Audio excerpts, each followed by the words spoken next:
Good evening, members.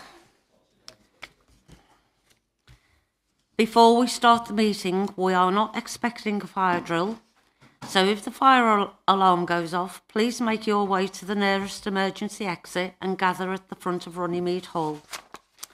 Please switch your mobile phones to silent. I'd like to welcome you all to this meeting of the Overview and Scrutiny Committee. I am Councillor Grace Watson, the chair of this committee. Can I ask members to introduce themselves, starting from the left? Good evening, Chair. My name is Councillor David Thomas.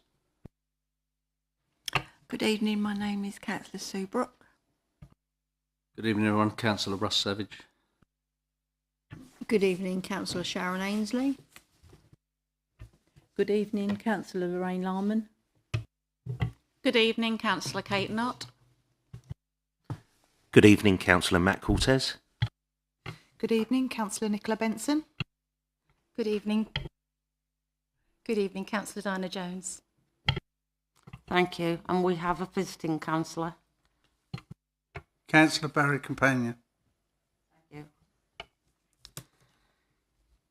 The first item on the agenda is item 1, apologies. Members, we've received apologies from Councillor Bredding, Councillor Wimbledon and Councillor Boker.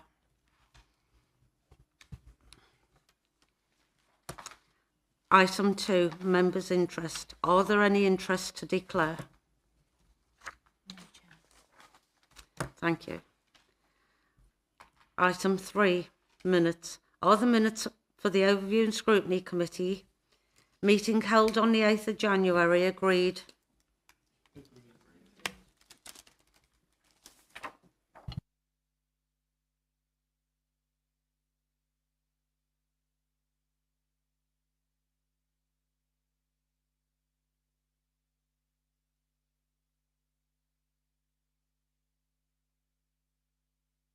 Item 4, antisocial behaviour, overview and update.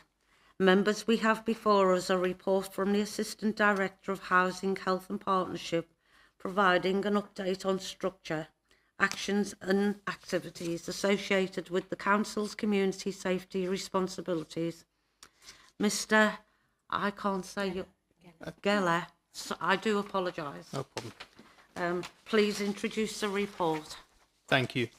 Good evening, members. So as referenced, the purpose of the report is to provide an update and an explanation, a definition in relation to antisocial behaviour and the Council's approach to its management within community safety area.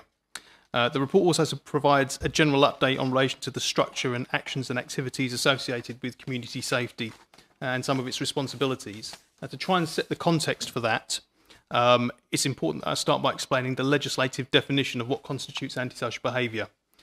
So the Antisocial Behaviour Crime and Policing Act, which informs the work we do, defines antisocial behaviour as conduct that has caused or is likely to cause harassment, alarm or distress to any person, conduct capable of causing nuisance or annoyance to a person in relation to that person's occupation or residential premises, or conduct capable of causing housing-related nuisance or annoyance to any person. So that's the definitions that we work within. Now, the departments of the Council that typically deal with and act on reports of antisocial behaviour are the Community Safety Department, which is within the Police Directorate, and an example of some of the stuff that we deal with would be in relation to neighbour disputes, low-level acts of antisocial behaviour like crime and vandalism. Housing services, again in relation to neighbour disputes, low-level acts of crime and vandalism, but this one involves social housing tenants. And then you've got environmental services in terms of what's classed as statutory nuisances, so that's your noise nuisance, contaminated land, noxious fumes. So with that being the context of the definition of antisocial behaviour and the departments that deal with it, what I now need to explain is the Castle Point Community Safety Partnership, within which community safety sits. So the Community Safety Partnership, so the Crime and Disorder Act of 1998 placed a statutory obligation on the Council, along with other partner agencies, to come together to tackle antisocial behaviour and crime, as well as improving community safety within its boundary. So we have statutory obligations to work with our partner agencies, such as police and the Police and Fire and Crime Commissioner's Office, to develop a strategic assessment which looks at the crime data across our area, and then comes up with a list of priorities that we wish to focus on for a given period of time. Now, those priorities, once they're set, will inform the work of the Community Safety Partnership, so the council, some elements of community policing, and some of the other partner agencies that we work with. So again, to try and explain a bit more about the Community Safety Partnership, now in section, within Castle Point Council, section 5 of the report, I've set out and tried to explain that Castle Point Borough Council shares a common policing area with Rochford District Council. As such, we have a joint community safety partnership. Now, while policing activities work on a cross-border basis, the council-led elements of community safety remain distinct from each other, but they're discussed within a joint forum. So essentially, although the forum is linked, we do discuss distinct areas of work, and they are their own. They are focused on their own areas. So Rochford, Castle Point. Now, following a loss of key staff and resource across both local authorities, the council has been working to re-establish its community safety partnerships across our area. So since my arrival in May 2024, work commenced to re-engage with our partners, including the Police and Fire and Crime Commissioner's Office, our colleagues within Rochford Council, and also colleagues across Essex County Council as well. Now, to aid in this re-engagement process, we commissioned Southend City Council to carry out a Section 17 audit of our policing data and our existing processes. Now, that information was returned to us in December 2024 and identified the following strategic priorities essential to the future of community safety, basically the community safety priorities for the coming cycle. And they are hate crime, domestic abuse and antisocial behaviour. So at the minute, those are the main priorities that have been identified as key areas that we should put some focus towards. Now, we all know, because of some of the other more local information that we have access to, that we also have nuisance vehicles causing a problem, and that will be added on to the priorities. So just to clarify, hate crime, domestic abuse, antisocial behaviour and nuisance vehicles will be the 4 priorities that we want to put forward. Now, once formally adopted as priorities, we'll then start to focus our activities along with our policing colleagues and key stakeholders to design solutions, to carry out enforcement measures, or to promote engagement activities, which will drive down the occurrences of that behaviour.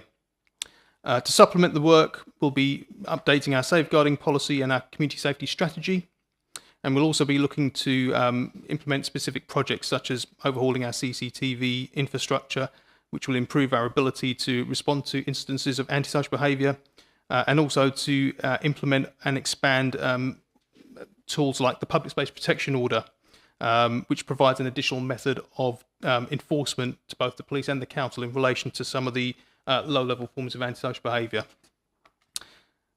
So that's a quick whistle through of what's in the report and some of the things that we're engaged with. I would like to extend my thanks to the portfolio holder, Councillor Savage, who's been very supportive of the work that we're doing. We're happy to answer any questions about the Community Safety Partnership, and I also have my policing colleague with me, Chief Inspector Paul Hogman, to pick up any other questions that you guys may have. So with that being the case, over to you. Thank you for that report. Do members have any questions? Councillor Thomas. Thank you, Chair. So this question is via you for the Chief Inspector. I'm glad to see that you're doing vehicles on that. So would that be such as scooters, electric bikes and things like that? Because I can only speak for Canvey, for where I live, and especially my area, is a huge problem. Would you be thinking along what was announced in Southend, what they want to do? If you're caught with it, it's taken off you, no ifs, no buts. They shouldn't be ridden because they're not roadworthy. Thank you. So, yes, to a degree, it is a problem, and where we see people riding them, generally speaking, we would seize them and deal with them for those offences.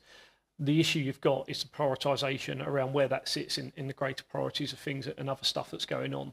So I know in Southend they've done sort of days of action in the high street where they'll, dedicate officers for the whole day just looking for e-scooters and stuff. For us, I think it's unlikely that we would be taking that approach in the immediate future, just because of all the other priorities that we have and other more serious things that we would want our cops focused on. So yes, we will deal with them where we come across them and where we've got capacity. And I see sort of comments on social media and stuff where people say, "Oh, I saw a police car drive right past, someone on an e-scooter and did nothing." But of course, it doesn't account for what that car was actually going to, and people assume if we haven't got blue lights on, then we're just cruising, which is very rarely the case. Yes, I think if there was an appetite from yourselves and the wider public to see more focused activity on it, then certainly it's something we could look at doing sort of days of action. But it's with the sort of understanding that if we're doing that, there's something else we're not doing at that time, and we've got issues with organised crime groups, we've got other nuisance vehicles with people racing and driving in antisocial manners over Roscommon Way, etc. So it is all about balance really, but certainly I would be expecting us to take enforcement action as and where we can. Thank you. Just to come back on that, yeah, I do know you have days of action because we see it predominantly in areas like Walkside Farm where you pull over cars, vans for lack of tax insurance and whatever. I would be happy to see that, and I'm sure the public would, down the town centre and surrounding areas. And my opinion is it's not just antisocial behaviour. The drug dealers are using these e-scooters. You've probably got people that shouldn't be riding them that are doing the food deliveries and things like that as well, because they are a nuisance. They whiz down alleyways, footpaths.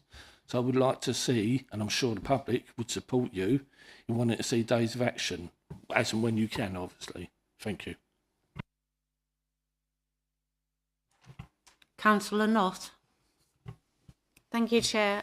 In 5.16, it talks about the first tranche of funds. When are we likely to have those funds become available and anticipate what difference it makes? Thank you. Sorry, 5.16 you said?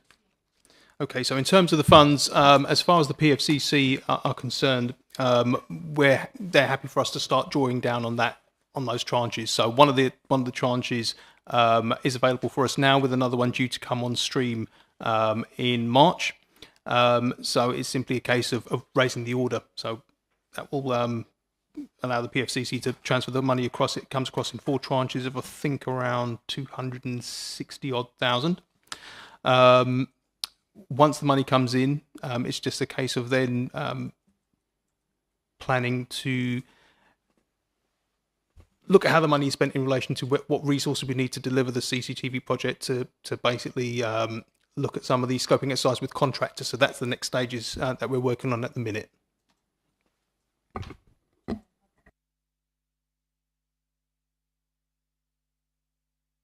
Thank you. Councillor Knott, just to confirm also a report which details the CCTV project and the investment required in that project is coming to Cabinet in the February cycle. So more information will become available through that source. Thank you for that information. Councillor Brooke. I'd like to know, will the new community safety manager be able to issue a CPN? Yes. Any officer within community safety will be given the power to issue CPNs. I would also say housing officers within the council have the ability to use CPNs, and so do officers within the environmental services area. Thank you. Councillor Ainsley. Thank you, Chair.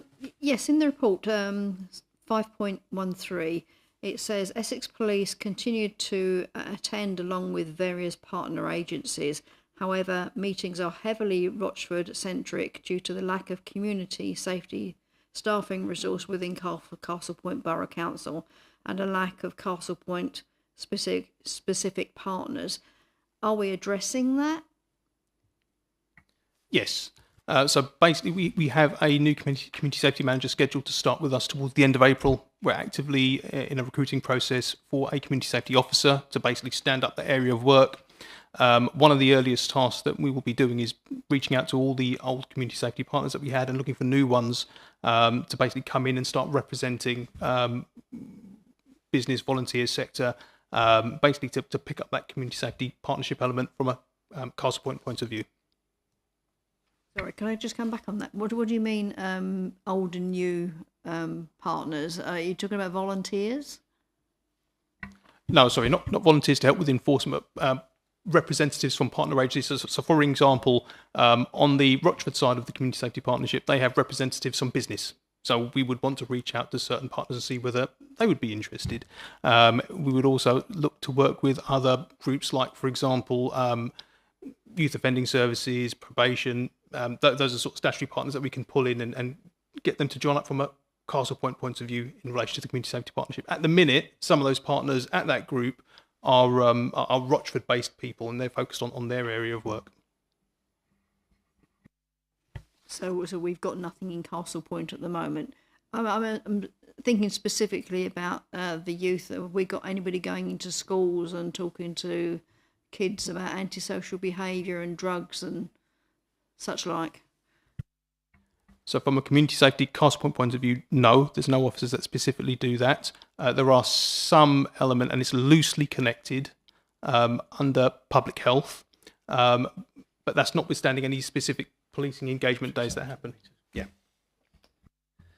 Yeah, so from our side, I mean, Essex County Fire and Rescue do a lot of the school engagement stuff now as sort of standard. So they go in and do knife talks and things like that, which sounds odd to a lot of people, but that they pick up a lot of the education piece. We've then got dedicated child and young person officers within the Community Safety Partnership.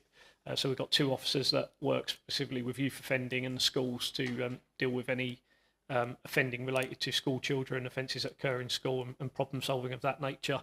And then specifically around ASB, our community safety and engagement officers, supported by some of our active citizens, go into schools, primary schools, talk to Year 6 pupils specifically about ASB, the effects of it, how to avoid becoming involved in it, with a view to sort of getting them, before they take that step up to big school, try and catch them at that right age where we can try and have an influence.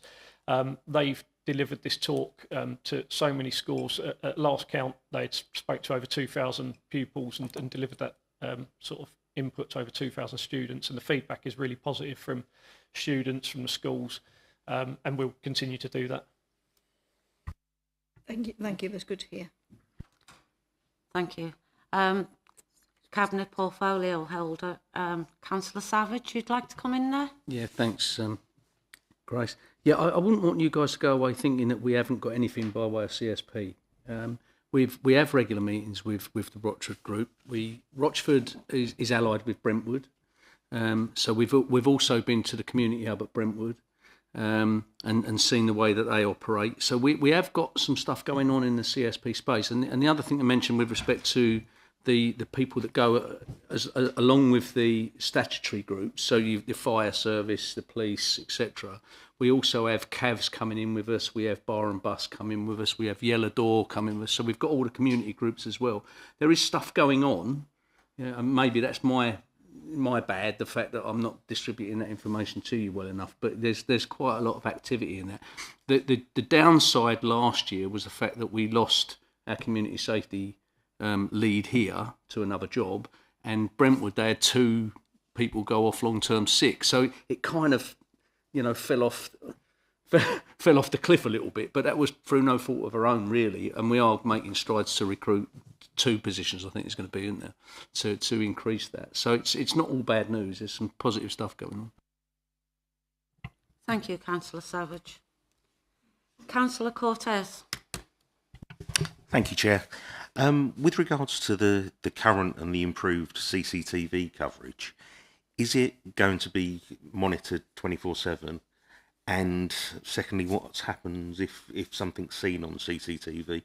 Do we have the manpower to actually go out and do something about it, or are we just watching people commit crimes? So it is monitored 24/7. My previous role before coming here, I was the community policing team inspector at Southend, so got a very good relationship with the council and the CCTV manager over there. and which was why I was a big advocate for us tapping our CCTV into that control room, because I know how good they are. They've got the right people. They have direct links with us, so they have an airwave radio in the control room. So if they see something, they call up over our main channel to say, this is happening here now, and we can respond to it live time, and they will monitor it and feed back live updates of where offenders are going, etc., and track them. So they're fantastic at what they do. And we will benefit from that network they've already got set up. So, it's already a really good process, and we can just add ours into it.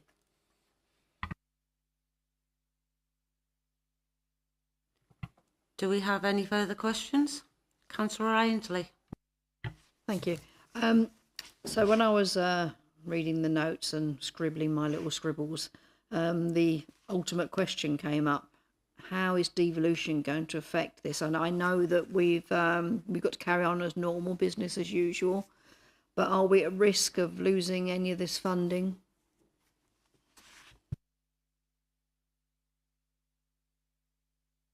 Chair, through you. The short answer to that question is no. The funding in relation to CCTV is a report that's due to come to Cabinet next month. It is grant funding received, or allocated rather, from the PFCC Safe Streets Fund. It will require additional investment from us as a council to enable to maintain it and operate it in the longer term. Public safety is a statutory function. We're required to do it, so we continue on.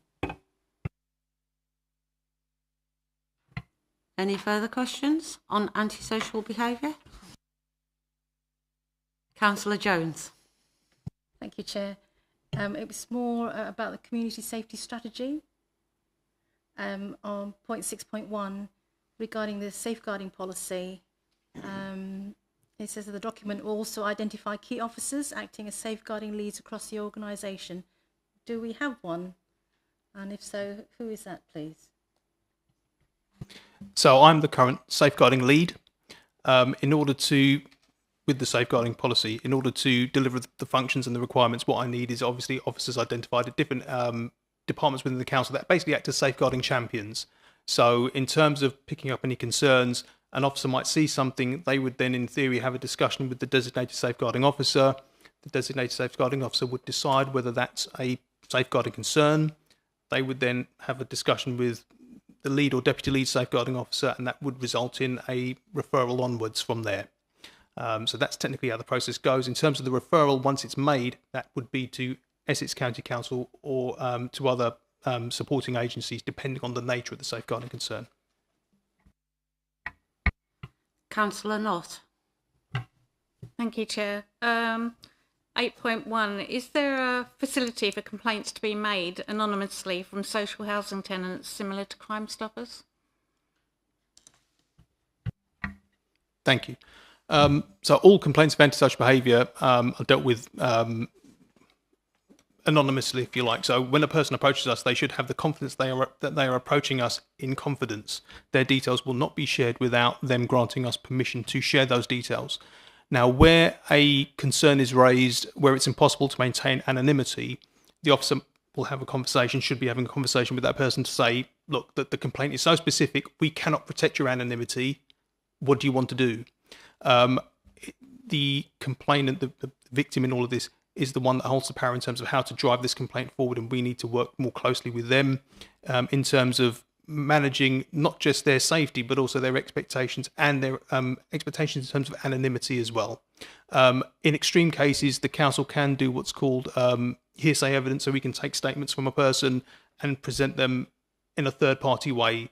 The only risk with that is that sometimes it loses its credibility because it's almost like Chinese whispers. We hear from someone else and we're reporting based on that report. But these are all things that we would run through with the complainant and guide them through the process. And also, again, in extreme circumstances, there are safeguarding measures and prevention tools that we can use to basically try and put some sort of protections around them just in case anything goes wrong. Do we have any further questions? No. Right, we move on then. I'd like to thank you, the District Commander Paul Hogben, for joining us today. Members, are the contents of the report noted? Okay. Then we move to agenda item 5, update on the work of the Climate Policy and Scrutiny Subcommittee. Members, there is no update on item 5, and the last item on the agenda is agenda item 6, the work plan. Members, the updated work plan has been circulated. Is that agreed, members? Are there any questions or further suggestions? Councillor Ainsley. Hello. Yes, for the Anglian Water and Environment Agency Overview and Scrutiny Committee, can members of the public submit and ask questions on the night?